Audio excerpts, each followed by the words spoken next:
ಇದನ್ನ ಕೊಯ್ದಾಗ ಮತ್ತೆ ಇದು ವೆರಿ ನೆಕ್ಸ್ಟ್ ಡೇ ಮತ್ತೆ ಬೆಳೆಯೋದೇ ಇದು. ಇದಕ್ಕೆ ಮತ್ತೆ ಆಹಾರ ಮೇನ್ ಲೈನಿಂದ ಸಪ್ಲೈನ ಆಗ್ತಾ ಇರುತ್ತೆ. ಮೇಲೆ ಇರುತ್ತೆ ಇದು ಗಡ್ಡೆ.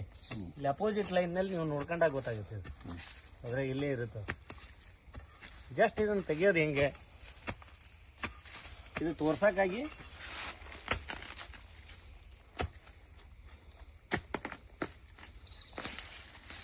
ಅದೇ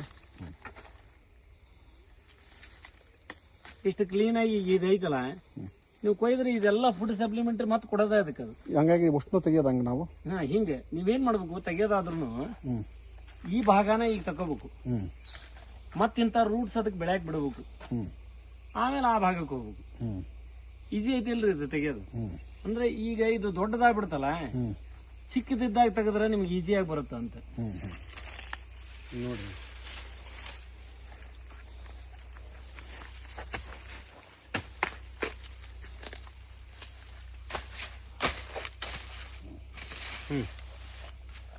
ಮತ್ತೆ ಸಿಗೋದಿಲ್ಲ ಇದಾದ್ರೆ.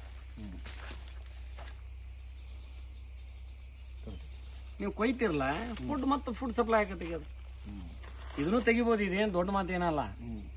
ಇದು ಇಷ್ಟು ಬಲಕಾಯಿಸ್ಕೋಬೇಡ್ರಿ. ಇದನ್ನ ಶಕ್ತಿ ಬೇಕಲ್ಲ ಇದಕ್ಕೆ, ಮೀಟ ಬೇಕಾಗೆ. ಬೇರೆ ತಗೊಂಡ್ಬಿಡ್ತೀವಿ. ಇನ್ನೊಂದು ಥೋಡೆ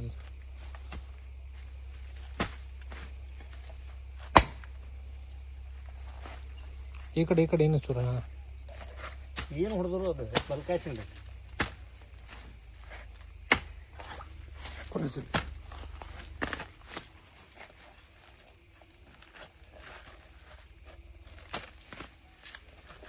ನೋಡ್ರಿ ಎಷ್ಟು ಬೇರೆ ತೊಗೊಂಡ್ರಿ. ಇನ್ನೆಷ್ಟು ಬೆಳೆಯಲ್ಲ ಹೇಳ್ರಿ ಅದು ಅಲ್ಲಿ ಬೆಳೆಯಲ್ಲ, ಸಾಧ್ಯನೇ ಇಲ್ಲ. ಅಡ್ಡಿನ ಬಂದೋತಲ್ಲ ಇದು. ಹಿಂಗೆ ತೆಗೆದ್ರಷ್ಟ ನಿಮಗೆ ಇದಕ್ಕೆಲ್ಲ ಫುಡ್ ಹೋದ್ರೆ ವರ್ಕೌಟ್ ಮಾಡಕ್ಕೆ. ನೋಡ್ರಿ ಎಷ್ಟು ಇದೆ. ಇವೆಲ್ಲ 100 ಗ್ರಾಮ ಫುಡ್ ತೊಗೊಂತಾವ ಅಂತ ಒಂದು ಬಾಳಿ ಮರಿ ಬಿಟ್ಕೊಂಡು ಎಲ್ಲ ತೆಗೆದ್ಬಿಟ್ರೆ. ಬಿ ಪ್ರಾಕ್ಟಿಕಲ್ ಕರೆಕ್ಟ್ ಐತಿ.